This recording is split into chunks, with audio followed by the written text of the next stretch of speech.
يا مستر عامل ايه؟ الحمد لله. انت اخبارك؟ الحمد لله. الحمد لله. نبدأ حصة النهارده. ماشي. عندنا درس ايه؟ درس كويس، وانا برضو عامل حسابي.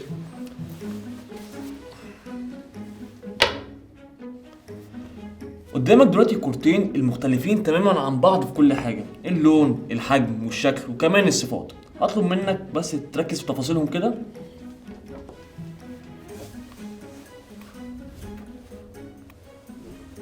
تمام؟ تمام. دلوقتي هطلب منك ان انت تركب الاتنين دول مع بعض باستخدام الرابطة دي.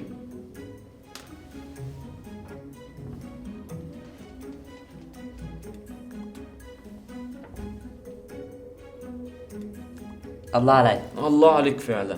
هل انت بقى شايف النتيجة النهائية ديت ليها نفس الصفات بتاعت الشكل الاولاني اللي هي الكورة، ولا ده شكل جديد بصفات جديدة؟ لا خالص، شكل جديد بصفات جديدة. وده هيكون موضوعنا النهاردة عن حاجة اسمها التفاعل الكيميائي.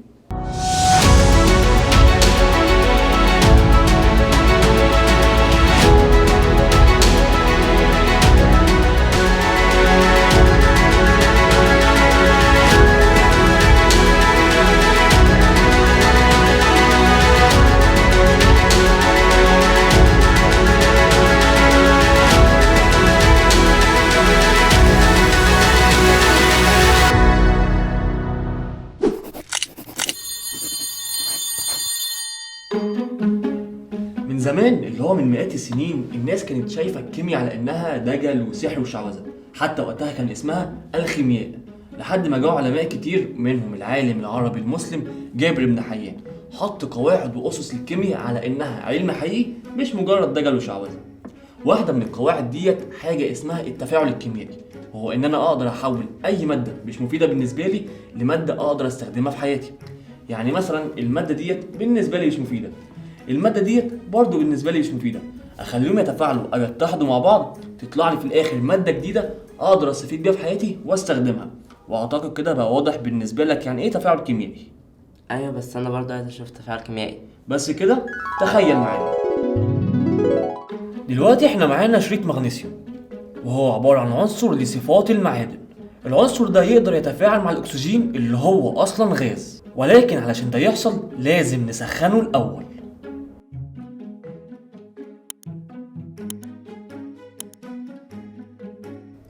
واول ما نسخنه هيتفاعل مع الاكسجين اللي في الجو وهيعمل نور ابيض جامد.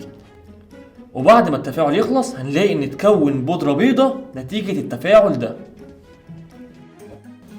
والبودرة دي هي اكسيد المغنيسيوم، ودي مادة ثالثة ملهاش صفات المغنيسيوم ولا الاكسجين.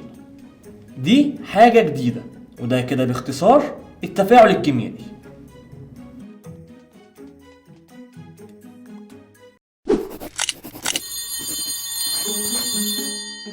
التفاعل الكيميائي زيه زي اي حاجه في الدنيا بينقسم لانواع، وواحده من الانواع ديت الاتحاد المباشر، اللي معناه بكل بساطه ان في ماده تيجي تتحد مباشره مع ماده تانية وتطلع لي في الاخر ماده جديده تماما مختلفه عنها. الاتحاد المباشر نفسه بينقسم لانواع، عندك مثلا نوع عنصر مع عنصر، او عنصر مع مركب، او مركب مع مركب. والتفاعل اللي لسه شايفينه من شويه كان تفاعل المغنيسيوم اللي هو اصلا عنصر مع الاكسجين اللي هو برضه عنصر. هنستنتج من ده ايه بالظبط؟ ان ده كان نوع تفاعل كيميائي اتحاد مباشر من نوع عنصر مع عنصر. اعتقد كده بقت واضحه قدامك. واضحة، بس انا عايز اشوف مثال تاني. بس كده تخيل معايا. دلوقتي احنا معانا شويه فحم اللي هو اساسا يعتبر عنصر الكربون، وعلشان يبدا يتفاعل مع عنصر الاكسجين اللي في الجو هنبدا نسخن الفحم. واول ما يحصل التفاعل بينهم هيطلع غاز ثاني اكسيد الكربون. احنا عارفين ان ثاني اكسيد الكربون لما بيعدي على ماء الجير الرائق بيحصل له تعكير، فاحنا هنجيب حتة فحم ونحطها في انبوبة اختبار، وبعدين نوصلها بانبوبة اختبار تانية فيها ماء الجير الرائق. ومع بداية التسخين من تاني هيبدأ يطلع ثاني اكسيد الكربون من جديد ويروح لماء الجير الرائق ويعكره زي ما انت شايف.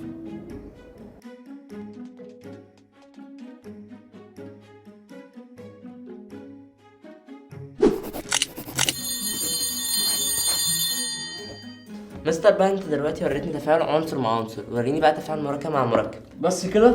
تخيل معايا.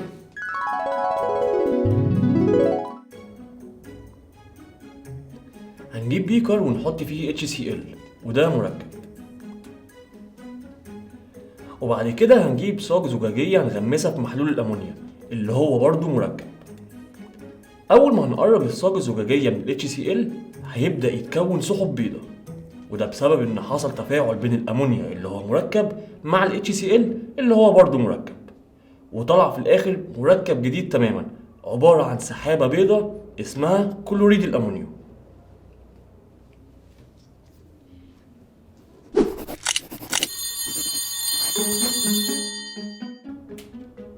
وبكده تكون حصتنا خلصت، وجاء ميعاد سؤال آخر الحصة.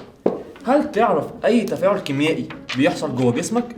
لو أنت عرفت الإجابة اكتب لنا في الكومنتس. لو الحلقة بالنسبة لك كانت مفيدة أو عجبتك شاركها مع أصحابك عشان هما كمان يستفيدوا، واستنانا الحصة الجاية في درس خصوصي. تعمل إيه؟ يا مستر بدل بتدور على إيه؟ على تفاعل كيميائي. ماشي.